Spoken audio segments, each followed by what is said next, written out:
আমার আসলে এটা মাথায় ধরে না যে ফুলহান্ত আসলে প্রেম টেম রিলেশন কেন করে। দেখেন, প্রত্যেকটা কাজের কিন্তু একটা গোল আছে, উদ্দেশ্য আছে। যেমন আমরা পড়াশোনা করি 5 বছর 10 বছর পড়াশোনা করি একটা জিপিএ সিজিপিএ বা সার্টিফিকেটের জন্য। এরা যে রিলেশন করে বা টাইম ওয়েস্ট করে, এত দিন চ্যাট করে, দেখা করে, গিফট করে, সময় কাটায়, ফোনে কথা কয়, কত কিছু খাওয়ায়, এটার একটা গোল আছে। গোলটা কি? গোল অবশ্যই আছে। এই যে দেখেন না, অনেক দিন রিলেশন করার পরে অবশ্যই বিয়ে টিয়ে করার পরে কি পোস্ট করে, পূর্ণতা পাইছে। এখন প্রশ্ন হইল, তুই যে পূর্ণতা 5 বছর চ্যাট করে রিলেশন করে ফার্স্ট দিতে পারে মানছে এমনি পায়, এটা পূর্ণতা মানছে এমনি পায়।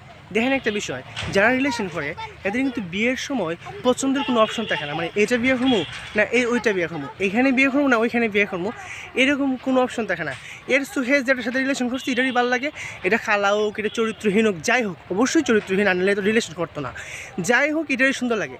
কিন্তু যারা এইসবে জড়াইছে না, এদের কিন্তু পছন্দ করার অনেক সুযোগ থাকে। মেয়েটা ভালো কিনা, ফ্যামিলি ভালো কিনা, চরিত্র ভালো কিনা, দেখতে সুন্দর কিনা, ইমানদার কিনা, তাহাজুদ গুজার কিনা, ফর্দাশীল কিনা, অনেক কিছু দেখার সুযোগ থাকে। কিন্তু যারা রিলেশন করছে এটির আসলে ওই রকম অপশন থাকে না। একটাই বিয়ে করতে হয়, মানে একটা বিয়ে তো সবাই করবো, মানে যেটার সাথে রিলেশন করছে এটা ভালো খারাপ হোক বিয়ে সাথে করতে হয়। এর আরেকটা সমস্যা হয়েছে, এই যে এতদিন রিলেশন করছে এর ফ্যামিলির যত মানে ব্যাকগ্রাউন্ড আছে সব ওই মেয়েরে এক এক কইরা ডেভাই দিয়ে সব কইছে। এখন যেটারে বিয়ে করবো এটার ফ্যামিলি তাই আগে ফ্যামিলির সব খারাপ হিস্ট্রি বালা হিস্ট্রি সব জানে। অর্থাৎ এর ফ্যামিলির যদি কোনো অতীত থেকে থাকে, খারাপ হিস্ট্রি থেকে থাকে, এটা জীবনে লুকানির মতো কোনো সুযোগই থাকতো না। মানে হতে হতে এর কোটাও দিতে পারবো বা ফ্যামিলির সব কিছু সম্পর্কে ওই মেয়েটার ফুল আইডিয়া থাকবে। সবশেষে একটাই কথা, আপনারা যারা এই ধরনের রিলেশনশিপে জড়িয়ে আছেন, দেখেন এটার আবার রিলেশন বলে, করতেছে আকাম, নাম দিতেছে রিলেশন।